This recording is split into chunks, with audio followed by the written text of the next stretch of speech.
Ang 30 anyos mula sa Ormoc City sa lalawigan ng Leyte ay naging ika-4 na Filipino fighter na nanalo ng world titles sa hindi bababa sa 3 weight classes matapos patumbahin si Zolani Tete sa ikatlong round noong November 30, 2019 sa Birmingham, England para iangat ang WBO bantamweight title.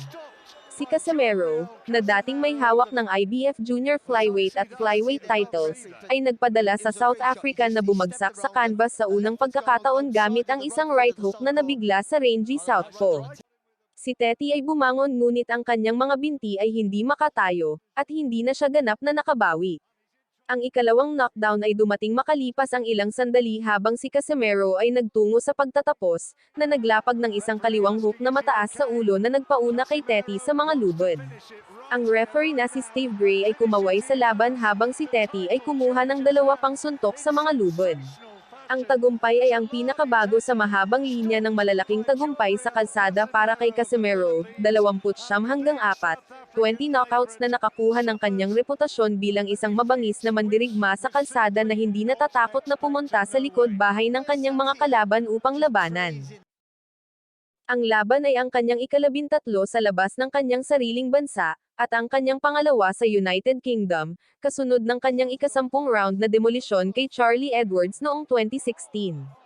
Nakuha ni Casimero ang kanyang unang titulo sa 108 pounds noong 2012, nang bumiyahe siya sa Argentina para patumbahin si Luis Alberto Lazarte sa isang laban na kilala sa post-fight riot nito. Matapos umakyat ng hanggang 112 pounds, nakaganti si Casimero laban kay Amnat Ruing, pinatumba ang dating walang talo na tie sa 4 na round sa China. Nakuha niya ang mandatory shot na ito sa pamamagitan ng pagpapatamba kay Ricardo Espinoza Franco sa 12 round para makuha ang interim title. Si Tete 28-4, 21 knockouts na pumasok sa laban ay nag-rate ng number 1 contender sa 118 pounds by the ring, ay hindi lumaban mula Oktubre ng 2018, at umatras sa World Boxing Super Series na may injury sa kanang balikat ilang araw bago ang nakatakdang unification bout kay Donaire. Si Tete, 31, ay hindi natalo mula noong 2012, nang siya ay bumitiw sa split decision kay Roberto Sousa, at nanalo ng 12 sunod-sunod na mula noon.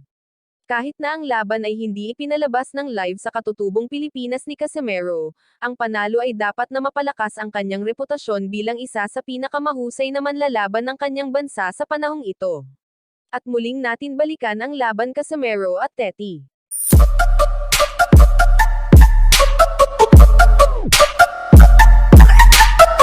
Okay, for cold break, boys, you take one step back. Don't throw any punches on the back of the head. Protect yourselves at all times. Touch gloves. Good luck, lads. And he is most definitely here thinking and believing that he can defeat this brilliant South African.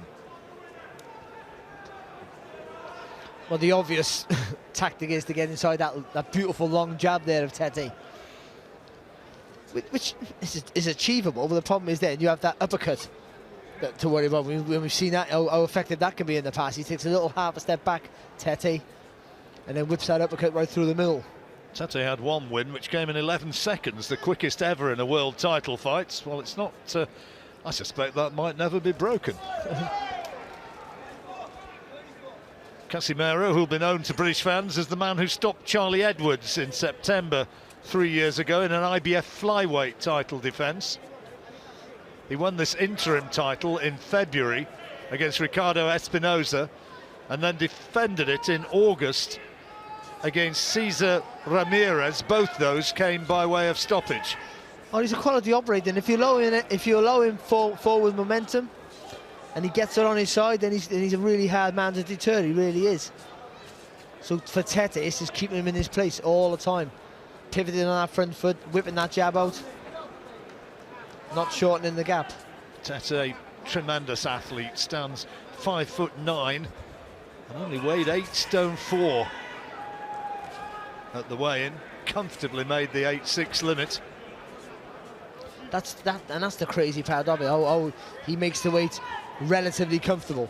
It's never comfortable making any weight, but he doesn't look as drawn as you see other fighters, and that's one of life's mysteries, John. He wants the brilliant Japanese fighter Naoya Inoue who beat Nonito Donaire in that terrific fight. What was it, 3 weeks ago? Oh, great fight. Great fight, wasn't it? And it could have been Tete in the final had he been able to beat Donaire, but he pulled out of that Super Series with a shoulder injury. It was the right arm, the right shoulder, and that sort of an injury, it's kind of psychological, which he's got to trust himself to be able to throw it. Yeah, of course you have, because that, again, that right hand, which is the jab hand, of course, of Tete, is his most important weapon. On occasion, he kind of just does enough. We commentated on a fight over in Yekaterinburg last year. It was that fight last October. Yep. And that was that sort of fight, wasn't it? He won by about a 4 or 5 point margin, but he never really took any risks at all. No, he can coast the fight, can't he? So he can stick in second gear, just pick you off and be happy with that. Well, fairly quiet opening round. Bell just coming up as Casimero tries to launch that right hand and just whips it. Well, as we go into the second round, how did you score that one, Barry? I give it to Tete. I think just some of those flicking jabs were enough to give him the edge for me. Casimero didn't really do enough, if anything, to be fair.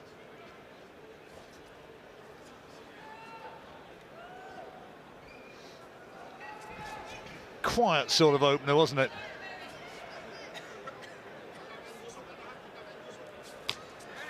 Test will come when Casimero lands one of those big punches, or when he fully commits to an attack. He's jumped into a few attacks, but I don't think he's been fully committed. And when he does that, if he can be effective, or if Tete can read it, and as we said earlier, whip that uppercut on the target.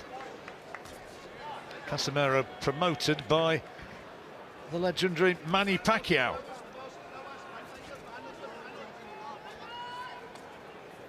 Sean Gibbons representing the little master over here. I think he's the chief executive officer or something of Pacquiao Promotions. Or something. Yeah, well, it's a significant job, you know.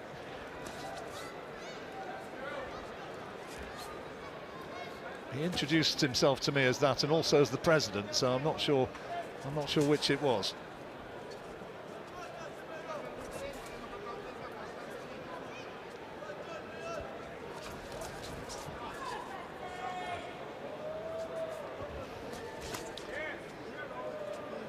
Again, Casimero got too much experience just to rush in because he knows he'll walk onto shots, but also with him not doing that means he's not being remotely effective. And even though Tete's not doing enough, he should be doing a lot more with that right jab, to be fair. Tete just looks huge in comparison to Casimero. That's an advantage he always has over pretty much every fight that he's faced. Talked about moving up in weights, that might happen at some point. And I guess another option, talked about Inui, but Rigondo, the Cuban, is fighting Liborio Solis for the regular WBA title. That's coming up in about 3 weeks, and Tete's talked about fighting Rigondo, or as he's correctly pronounced with the Spanish accent, Rigondao. And look, two absolute geniuses, but it could also be a stinker of a fight, because they might just both be looking at each other. Could be a chess match, daring each other to make the first move, yeah. Which this is a little bit at the moment. Yeah, it is. And again, Casimero's trying to attack, but short little right hand there. I thought it was half a head as well.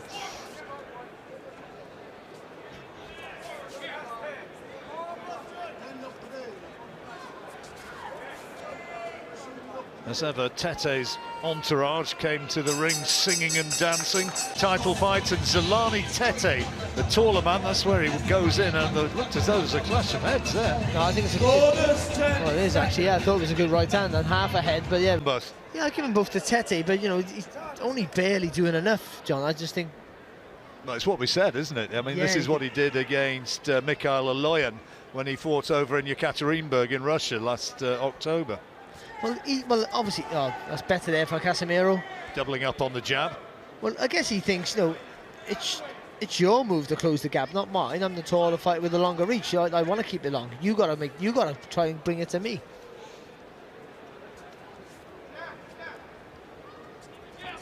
Bags of experience, though, Casimero.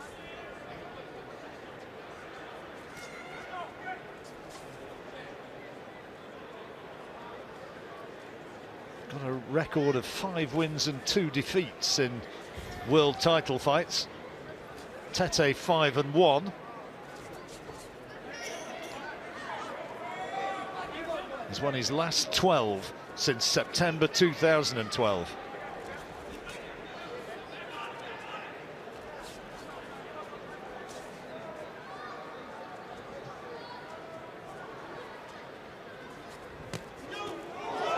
Oh, Casimero got him. He's got him with a butt now. He's given hits. He's got him with a body shot. Was it? No, it was on the chin. It was a short right hook to the chin. And he's in trouble. It's all over the place. He's in real trouble. Tete's in a lot of trouble. And the referee wants to look at him. He's allowing it to continue. But can Casimero take him out here? It happened so quickly. And he's still got a long way to go in this round. There's 1 minute 20 seconds. And Tete still looks unsteady. He's got to buy some time here and make Casimero miss. Casimero needs to pick his punches and he can't find the clean shot and he falls down. Tete, I don't think there was a punch which put him down. He just collapsed to the canvas. He's not recovered from the first shot. He's not recovered from the first knockdown. I'm sure of it. Referee asking, is he okay? Casimero wants to finish it right here, right now, and finish it he has. The title changes hands in sensational fashion. Zolani Tete stopped by John Real Casimero of the... Badly stunned by this. We're going to see it now here. Nothing's happening. Then all of a sudden, look, he doubles up really quick, but the first one did all the damage, and he was gone. Well, you see, you can't see it there, but the referee. But it was a great shot. He stepped around, and the left foot's gone outside of the right foot of the southpaw. Oh, look at that, right on the temple. Hand. Right on the temple. Right, short little right hook, right on the temple. And he does it again, doubles it up again, but the first one did all the damage. He jumped in with a body shot, which initially I thought was what had done it, and then he lands with 2 right hands to the side of the head. And he's done. Now look at this now. There's nothing really clean, conclusive. He got caught on the top of the head there, Tete, but he wasn't recovered from the first one. You know, the referee could have easily stepped in after the first knockdown. But the referee Steve Gray was right to step in there. Tete's not defending himself. His eyes were all over the place. And wow, what a win. Tete sitting down again on the stool in the ring, and he still looks... Salamat sa panonood at huwag kalimutan mag-subscribe at hit ang notification bell para update kayo sa sunod na ating video i-upload.